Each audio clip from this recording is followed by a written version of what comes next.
जिस तरीके से राष्ट्रपति ट्रंप की मनमानी चल रही है इन दिनों में, वेनेजुएला में चले गए, रूस के ऑयल टैंकर्स को रोक लिया, इसको कैसे दुनिया की ताकतें कैसे निपट सकती हैं इससे? देखिए, दुनिया की ताकतें मैं काफी समय से बोल रहा हूं कि हमें वर्ल्ड माइनस अमेरिका से डील करना है। जैसे हमारा ट्रेड है, अगर हम बाकी सब देश एक साथ मिल जाते हैं और अमेरिका के ऊपर टैरिफ लगा देते हैं तो अमेरिका को विड्रॉ करना पड़ेगा। पर लेकिन ट्रंप ने बड़े क्लेवरली ये किया कि सब देशों को तोड़ लिया, हर एक से अलग अलग नेगोशिएट किया। और हर एक ने अलग अलग नेगोशिएट इसलिए किया क्योंकि उनको लगा कि हमें ट्रंप से कुछ बेनिफिट मिल जाएगा, लेकिन बेनिफिट नहीं मिला। तो अब ये स्थिति आ गई है जब बाकी देशों को मिलके अमेरिका को अलग थलग करके और बाकी अपना ट्रेड आपस में बढ़ाएं। तो हमको भी ये ट्रेड अपना आपस में बढ़ाना पड़ेगा। लेकिन उसमें भी समस्या क्या है कि सबका जो ट्रेड अमेरिका के साथ था वो जब कम होगा तो सबके पास सरप्लस ज्यादा हो जाएगा। और जब सरप्लस ज्यादा हो जाएगा तो हम एक दूसरे को बेचेंगे सस्ते दाम पे, तो एक तरह से डंपिंग शुरू हो जाएगी। और ये कुछ हद तक हो भी रहा है कि चीन सस्ता माल दे रहा है, भारत भी अपना माल सस्ता करके जो है बाकी मार्केट में बेचने की कोशिश कर रहा है। तो इसका असर ये होगा कि बाकी हम एक दूसरे के ऊपर टैरिफ लगाने लगेंगे। तो अगर हम आपस में समझौता कर ले तो ये नहीं होगा। अगर समझौता नहीं हुआ तो एक जनरलाइज टैरिफ वॉर शुरू हो जाएगी, जिसका असर सारी दुनिया की अर्थव्यवस्था पे काफी नेगेटिव होगा और उसका असर हमारे ऊपर भी नेगेटिव होगा। अगर अंदरूनी नीतियों की बात हम करें तो हम देखें कि जो हमारे जो असंगठित क्षेत्र है जिसमें 94% लोग काम करते हैं, उनकी इनकम हम बढ़ाएं तो वहां पे डिमांड तेज हो जाएगी। जैसे जीएसटी को काटा इसीलिए था कि अंदरूनी डिमांड बढ़ जाए। पर अंदरूनी डिमांड हमारी तब बढ़ेगी जब हमारे कृषि में आमदनी बढ़ेगी और हमारे असंगठित क्षेत्र जो नॉन एग्रीकल्चर है उसमें आमदनी ज्यादा होगी। तो वहां से डिमांड जब तेज होगी तो हमारी इंडस्ट्री को फायदा होगा, हमारे ऑर्गेनाइज सेक्टर को फायदा होगा, उनका प्रोडक्शन ज्यादा बढ़ेगा और फिर हम एक्सपोर्ट पे इतने निर्भर नहीं रहेंगे। जो एक्सपोर्ट पे निर्भरता है वो आने वाले समय में मुझे लगता है कि खतरा है हमारे लिए, क्योंकि सभी देश अगर टैरिफ लगाना शुरू कर देंगे तो हमारा एक्सपोर्ट गिरेगा और हमारा अंदरूनी मार्केट तेज नहीं हुआ तो उसका असर हमारे ऊपर ज्यादा हो जाएगा। तो सर, ये वर्ल्ड -1 मोमेंट जो आप बोलते हैं, इसका क्या जी हाँ। मतलब है? अमेरिका को अलग थलग छोड़ देना, पूरी दुनिया एक साथ एक तरफ आ जाए? जी हाँ, वो करना पड़ेगा क्योंकि अमेरिका इस समय अपने को प्रोटेक्ट कर रहा है। जो टैरिफ वो रेसिप्रोकल टैरिफ बोलता है, मैं उनको प्रोटेक्शनिस्ट टैरिफ बोलता हूँ। और उसके पीछे वजह यह है कि अमेरिका में कॉस्ट ऑफ प्रोडक्शन ज्यादा होने से जो इंडस्ट्री है वो बाहर भारत, चीन, मेक्सिको यहाँ चली गई है। और इसीलिए ट्रंप साहब बार बार कहते हैं कि इन देशों ने हमारे जो अच्छे जॉब हैं वो हमसे चोरी कर लिए हैं।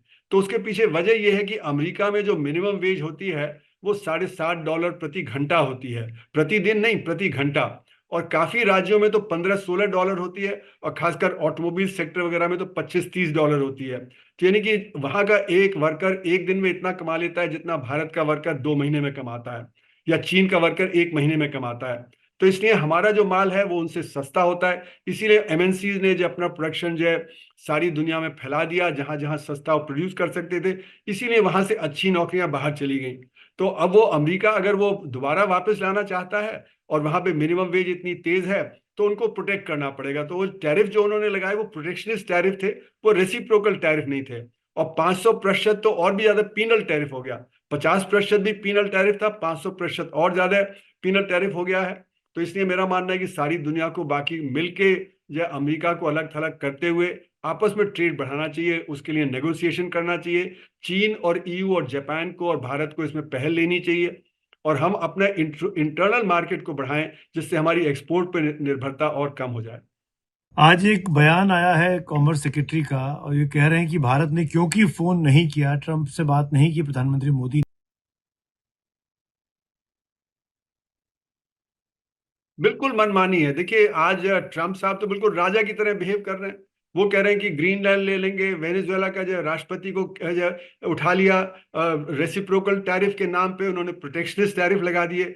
अब आप देखिए, जापान है, जो ईयू है, कोरिया है, जो उनके क्लोजेस्ट ट्रेडिंग पार्टनर है, उनको कहा कि आपके ऊपर हम 15% लगाएंगे टैरिफ, लेकिन आप हमारे ऊपर 0% लगाएंगे और आप हमारे यहाँ इन्वेस्टमेंट करेंगे। जापान से कहा कि $550 बिलियन इन्वेस्टमेंट कीजिए, ईयू से $600 बिलियन की गुहार उन्होंने लगाई है। और जापान को कहा कि आप प्रॉफिट जो उस पर होगा उसको बाहर नहीं ले जा सकते, आपको उसको अमेरिका में ही इन्वेस्ट करना पड़ेगा। तो बिल्कुल एक तरफा ये मामला है, ट्रेड का भी है, मिलिट्री का मामला भी एक तरफा हो रहा है, जो ऑयल के मामले में हो रहा है वो भी सब एक तरफा हो रहा है। तो बिल्कुल वो राजा की तरह कर रहे हैं कि जो मैं चाहूंगा वो मैं कर लूंगा। तो जब तक ये बाकी सब साथ नहीं होते तो वो ये अपनी मनमानी करते रहेंगे। तो ट्रम्प साहब की मनमानी का असर अमेरिका में क्या हो रहा है? वहां भी तो महंगाई बढ़ रही होगी, सारी दुनिया का व्यापार वहां जब नहीं पहुंच रहा है तो वहां भी तो लोगों को दिक्कत आ रही होगी, नहीं क्या? जी हाँ, इसीलिए उन्होंने जो कुछ जो रोजमर्रा की चीजें हैं उस पर टैरिफ उन्होंने घटाया, क्योंकि वहां पे इन्फ्लेशन बढ़ता चला जा रहा है। लेकिन जो सोचा गया था कि उनका रिसेशन आ जाएगा, वो इसलिए नहीं आया है क्योंकि जो आर्टिफिशियल इंटेलिजेंस है और जो आईटी सेक्टर है उसमें जबरदस्त इन्वेस्टमेंट हो रहा है। अब आपने देखा कि $500 बिलियन का इन्वेस्टमेंट की बात चल रही है वहां पे। तो इसलिए जो रिसेशन आने की जो गुंजाइश थी वो नहीं हुई। लेकिन वहां पे जॉब क्रिएशन पे असर पड़ा है, वहां पे इन्फ्लेशन धीरे धीरे बढ़ता जा रहा है रोजमर्रा की चीजों में। और इसीलिए आप अगर CNN और जो आप बाकी और जो है उनके चैनल्स देखें, तो वहां पे जो आम जनता है वो कह रही है कि जो महंगाई बढ़ती जा रही है और उससे वहां पे नेगेटिव असर हो रहा है। और वैसे भी वहां पे काफी उथल पुथल है, क्योंकि वो जो माइग्रेंट्स के खिलाफ एक्ट कर रहे हैं। अब वो माइग्रेंट बेचारे काम पे नहीं जा पा रहे हैं, तो इसलिए वहां पे जो अनएम्प्लॉयमेंट का रेट है वो अभी भी इतना ज्यादा नहीं बढ़ा जितना कि सोचा गया था। तो कई फैक्टर्स हैं जिसकी वजह से अभी अमेरिका में वो जो सोचा गया था कि स्टैगफ्लेशन की सिचुएशन आ जाएगी, वो स्टैगफ्लेशन की सिचुएशन अभी नहीं आई है। क्या आपको लगता है सर कि ये जो मागा की थ्योरी देकर ट्रम्प साहब राष्ट्रपति बने, वो मागा से अधिक वो फैमिली अफेयर ज्यादा कर रहे हैं, अपना व्यापार अपने बारे में ज्यादा सोच रहे हैं? नहीं, ऐसा है कि दो चीजें हैं। एक तो मेक अमेरिका ग्रेट अगेन। तो अमेरिका तो ग्रेट था ही। अब देखिए, अमेरिका की प्रति व्यक्ति आय $88,000 है, जर्मनी की $55,000 है, जापान की $33,000 है और भारत की $2,800 है। तो अमेरिका तो ग्रेट था ही, तो अगेन की कहाँ से बात आ गई? वो तो अब ये है कि एक तरफा बात है। वो तो राजा है, वो कह रहे हैं कि हम जो 60 जो इंटरनेशनल जो ट्रीटीज है उससे भी हम निकल जाएंगे, हम पर्यावरण की भी तरफ जो नहीं देंगे, बाकी जो पर्यावरण का करते रहे पर हम नहीं करेंगे। तो हर तरह से वो अपनी मनमानी कर रहे हैं।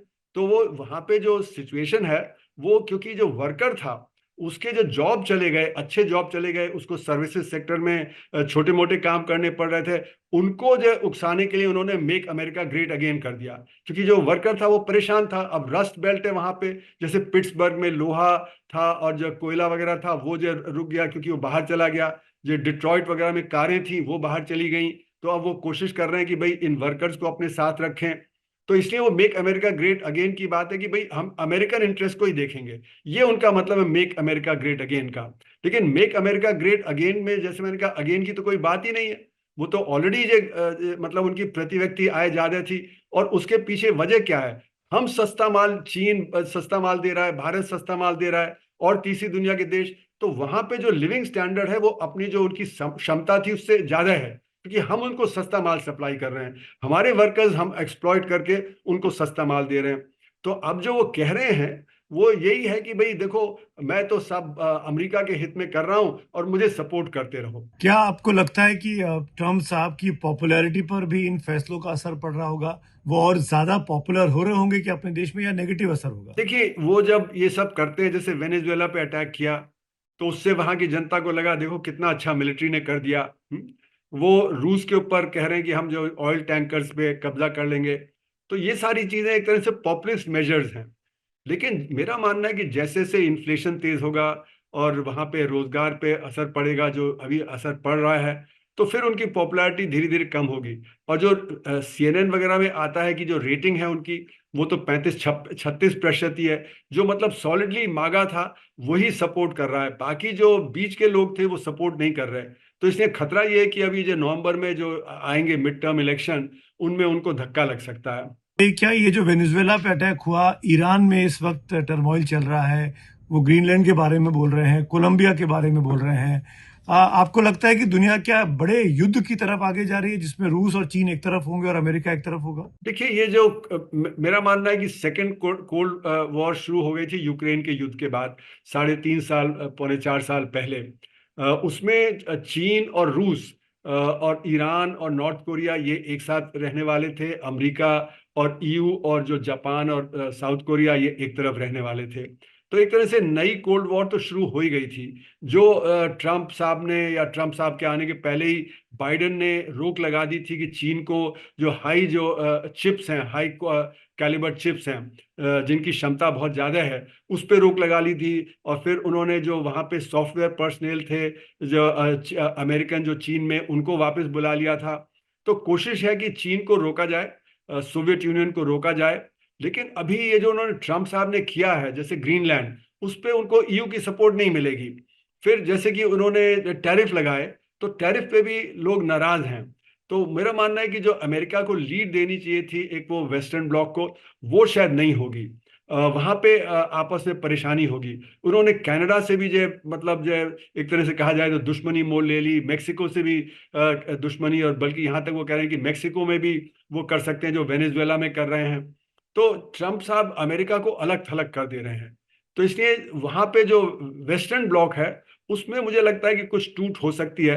पर इधर क्योंकि प्रेशर बना रहेगा चीन पे, रूस पे, ईरान पे और नॉर्थ कोरिया वगैरह पे, तो यहाँ पे होगा। और आपने देखा ब्रिक्स में, क्योंकि ब्रिक्स में डोमिनेट यही लोग करते हैं, तो वहां पे बहुत सारे देश हैं वो ब्रिक्स को ज्वाइन करना चाहते हैं। कहाँ 5 से शुरू हुए थे, अब 16 और ज्वाइन कर गए और 26 इंटेंशन एड्रेस कर रहे हैं।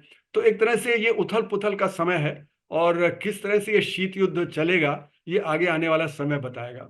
सर, एक आखिरी सवाल, वापस लौट रहा हूँ उस मेन टॉपिक पे, वर्ल्ड-1 मूवमेंट की जो आपने बात की है, क्या इंडिया इसको लीड कर सकता है? क्या प्रधानमंत्री मोदी की कैपेबिलिटी है, क्या उनकी एक्सेप्टेंस होगी कि इस मूवमेंट को लीड करें? और क्या अगर लीड करता है तो कितना ज्यादा खतरनाक होगा भारत के लिए अमेरिका के खिलाफ खड़ा होना?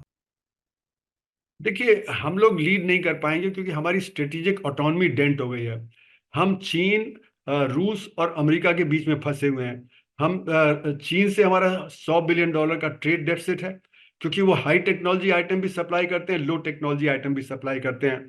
वहां से पिचकारी और पतंग का मांझा और गणेश की मूर्ति और लाइट भी आती हैं, और एपीआई फॉर फार्मास्यूटिकल्स और इलेक्ट्रॉनिक कंपोनेंट्स और जो हमारी मशीनरी फैक्ट्रीज की वो भी आती है। तो इसलिए चीन की एक अलग वो है। और रूस से हमारा डिफेंस इक्विपमेंट काफ़ी जो बड़ा है, S-400 हो गया, सुखोई हो गया, ब्रह्मोस मिसाइल वगैरह, ये वहाँ से आता है। और अमेरिका से भी हम जो चीज़ें लेते हैं। तो हमारी स्ट्रेटेजिक ऑटोनॉमी इस समय कमज़ोर है। इसी का फ़ायदा ट्रंप साहब उठा रहे हैं। देखिए, वो मतलब चीन के खिलाफ इतना नहीं कर पा रहे जितना भारत के खिलाफ कर रहे हैं। तो इसलिए मेरा मानना है कि हमारी स्ट्रेटेजिक ऑटोनॉमी कमज़ोर है, लेकिन हमें कोशिश तो पूरी करनी चाहिए, क्योंकि हमें ब्रिक्स को भी स्ट्रेंथन करना चाहिए। हमें जो बाकी ईयू, जापान और सबके साथ साठगांठ भी करनी चाहिए। लेकिन ये मान के कि हम इतने स्ट्रॉन्ग स्थिति में नहीं हैं कि हम उसको लीड दे सकते हैं। चीन और ईयू और जापान, इनको लीड देनी पड़ेगी। अगर ये तीनों मिल जाएं और भारत उसके साथ जुड़ा रहे तो उससे हो सकता है। और क्योंकि अमेरिका ने हमें बड़ा धक्का दिया है, जिस तरह से उन्होंने हमारे जो युद्ध हुआ था पाकिस्तान के, उसके बारे में धक्का दे रहे हैं। बार बार वो जो हमें ट्रेड के मामले में धक्का दे रहे हैं। टेक्नोलॉजी के मामले उन्होंने अपाचे हेलीकॉप्टर की बात कही, हालांकि उन्होंने कुछ गलत कह दिया, लेकिन वो यही कह रहे हैं कि हमने तो डिले कर दिया। तो यानी कि कुल मिला के अमरीका रिलायबल पार्टनर नहीं है इस समय हमारे लिए। तो बाकियों के साथ हमको जाना चाहिए और वहां पे पहल करते रहना चाहिए कि बाकी सब मिल जाएं, जिससे कि हम सब एक दूसरे को मदद करते हुए आगे दुनिया को ले जा सकें। और जब अमेरिका अलग थलग पड़ेगा तो ट्रंप साहब खुद ही रास्ते पे आ जाएंगे। खबरों की रणभूमि में यहाँ शोर नहीं, सोच लड़ती है, जहां शब्द नहीं, फैक्ट्स वार करते हैं और हर सवाल खोलता है सच की नई परत।